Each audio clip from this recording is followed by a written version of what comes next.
Am I the idiot for not wanting to kiss my pregnant mother-in-law's belly? So, this is going to sound very weird, but it is what it is. My husband Jason, male 24, was born to his mother Luna, female 42, when she was 18, almost 19, out of her first marriage. Now, Luna's from a rich Italian family out of Seattle where people sound like they're from Frasier, so even though that marriage collapsed after Jason's birth, they didn't really struggle in the conventional sense. But they're really, really close to each other. Like, he and she do Tom Brady kisses with each other, she does it with his sister too. We got married earlier in the year, but the entire time I've known Luna, it feels like she's been competing with me. Not in a way for her son's attention, I don't think, but as a friendly rival or whatever. I don't know how to put it since it doesn't seem malicious. But like, 2 years ago she saw me doing an ab workout and she joined in and kept doing it until she was not only better than me but had pretty good abs. That's to give you a glimpse as to our relationship. I got pregnant earlier this year, unintentional, but we decided to keep it. And I kid you not, 2 months later Luna was pregnant too. That felt really weird to me. Who wants their kid to be older than aunt, uncle? Real life isn't Modern Family. Almost like she wanted to be like sisters who get pregnant at the same time. I miscarried due to a real car crash we were in, and in his grief it's like Jason completely turned to Luna while I was in the hospital.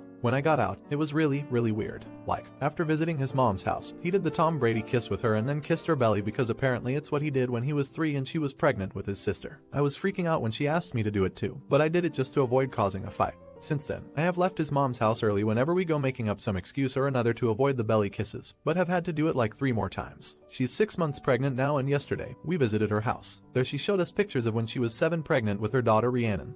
21 Fahrenheit. They were of her nude, tasteful but still, but some were of her and my toddler husband kissing her pregnant belly. She told us she wanted to do this again, same nude style, and my husband agreed. Apparently Rhiannon agreed to do it too. She wants me to do it too since I'll be the mom of her future grandbabies. I gave a non-committal answer, and when we got home, my husband argued with me on giving his mom false hope, telling me it was an idiot thing to just not say yes. I tried to point out to him just how awkward it is and how I don't feel comfortable, but he was having none of it. He hasn't stopped talking to me, but I know he's pissed that I don't want to kiss his mom's belly. But am I the idiot for how I went about the situation? Edit. Felt like I needed to add this before it came up in every other comment.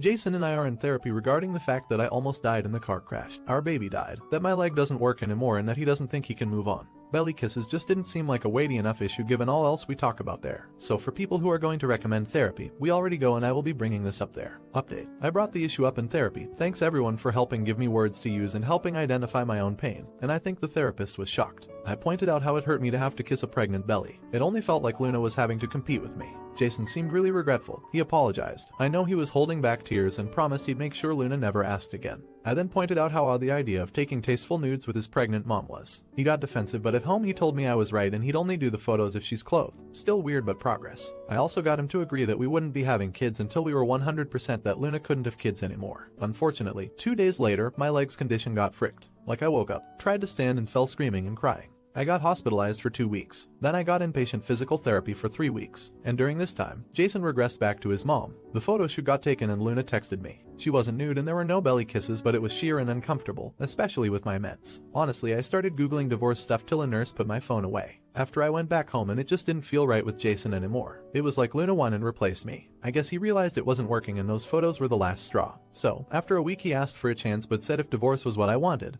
he'd go for it. I told him I did, cause he wasn't who I married anymore and I don't think he can go back. He just said okay and was kind of frozen as we started the process. But then I had a bad fall when I stupidly tried to go down the stairs alone. I hate my leg, and the way he took care of me was like he was himself again. I asked if he still wanted another chance and he said he did but didn't think he could do it here. He asked if I'd be willing to move somewhere far away from his family and leave them behind so we can focus on ourselves. And I said yes, cause I was planning on leaving as soon as we divorced. We're moving to Albuquerque cause his mom can't go there and I got a referral to a treatment facility that'll help. Honestly, these last few days before we leave for our new life has been just like my old life, except I have a 99% dead leg now, and it's been great having the man I love back. I don't know much about New Mexico, but I am excited. Edit. I sent in a request to post this 2 days ago. I only got to put it up now. We're in Albuquerque now and far away from his family. Not the idiot. That sounds like a seriously sick and twisted relationship between the mom and her son. There's some deep issues there that should be red flags for you. Expect jealousy and resentment, and run. Not the idiot. Wishing you the best of luck now that you've been able to physically get away from his family. I hope he continues to put your marriage first and can maintain the new boundaries. Watch out if she starts introducing medical issues to guilt him into coming back. It's a hard one to fight. Now, for the next story. Am I the idiot for not wanting a relationship with my stepmom and stepsister after my dad died?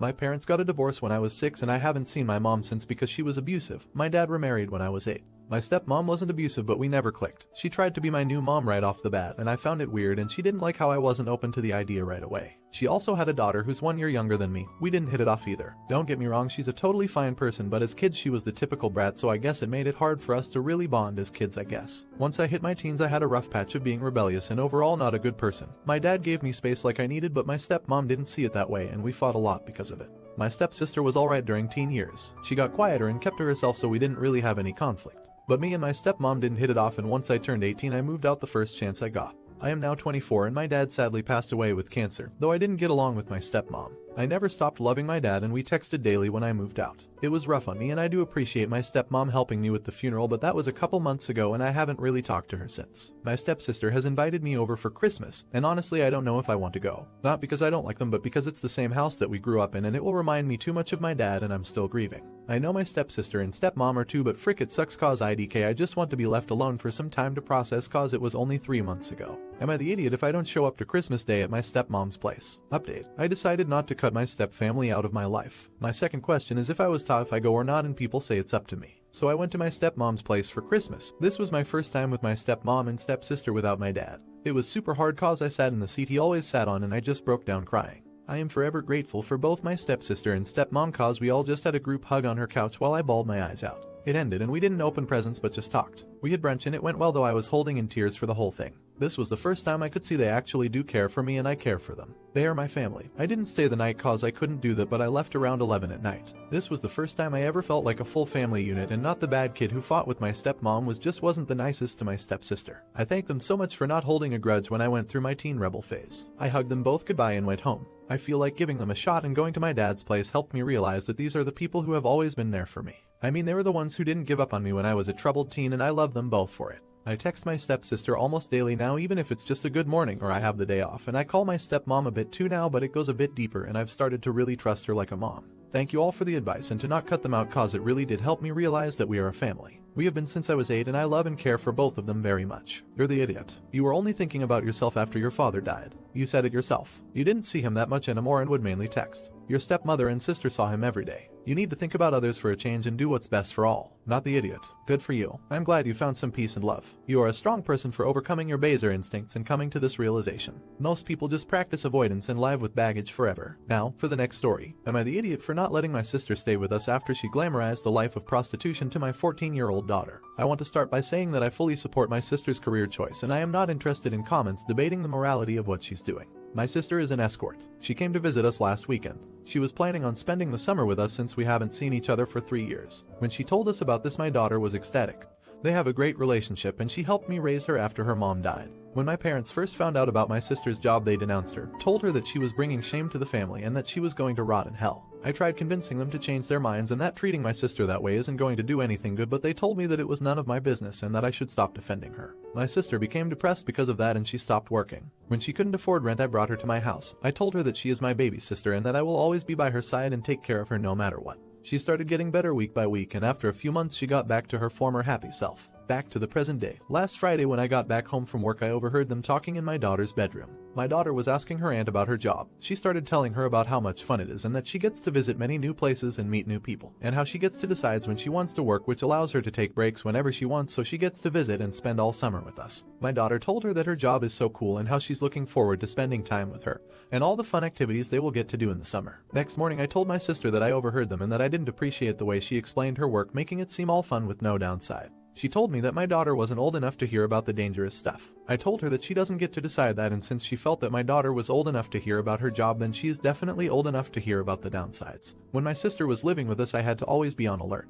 Many times she called me to get her out of uncomfortable and dangerous situations. I had to wake my neighbor in the middle of the night multiple times to watch my daughter while I went to get her. And to this day she still sends me her location whenever she is meeting someone so that I could alert the police in case she doesn't text me afterwards. I told her that she needs to leave by the end of the week if she doesn't want to explain the risks of her job in age-appropriate terms to my daughter. She told me I was cruel for doing this because I know how much they love each other and how much she was looking forward to spending time with us. Update. I spoke with my sister in the early morning while my daughter was still asleep. I explained to her how much it is important to me that she talks to my daughter about the risks of her job because she would actually listen to her aunt more than me, especially now when she reached the stage of dad isn't cool anymore and you are wrong to whatever I say to her, and reminded her how much I want us to spend the summer together. I told her that I am not young anymore and it's unlikely that I will be there for my daughter when she grows up the same way I was for her, so I need to know if I could count on her. I reminded that she isn't obligated to share details with her and just mention the bad side generally: unfamiliar locations, stranger men, increased risk of RP, bodily harm, STDs, drug use, etc. And then we can both answer any questions she might have together if she isn't comfortable answering them alone.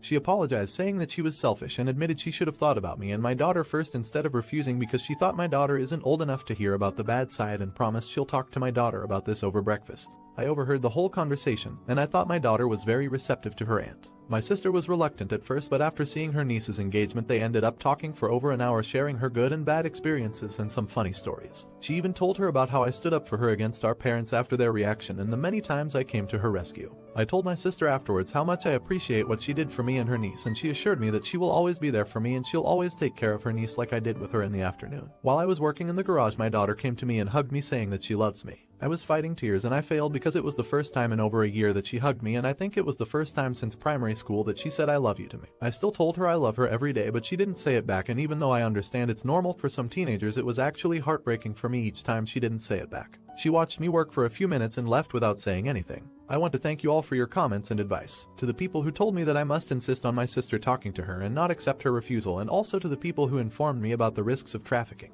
And while I am glad that wasn't the case, I appreciate it because it made me take this much more seriously. And also to all the other valuable comments and tips. I am honestly just relieved after a long week of stress, and this made me realize again how lucky I am to have both of them in my life. Not the idiot. Glad it came out positive, but honestly, I have no clue what the aunt was thinking. 14 years old is such a vulnerable age, and to only sell the good and not the bad would have put her niece in a very dangerous situation. It would have left her completely vulnerable and easily impressioned into that type of work. Seriously, I'm livid for my dad. Aunt messed up big time. Not the idiot. My concern is whether or not your daughter is now interested in fricking for money. She wouldn't have much trouble being so young, as those dudes love the young ones. And she's got an auntie as a good role model, so I'm sure it's crossed her 14-year-old mind.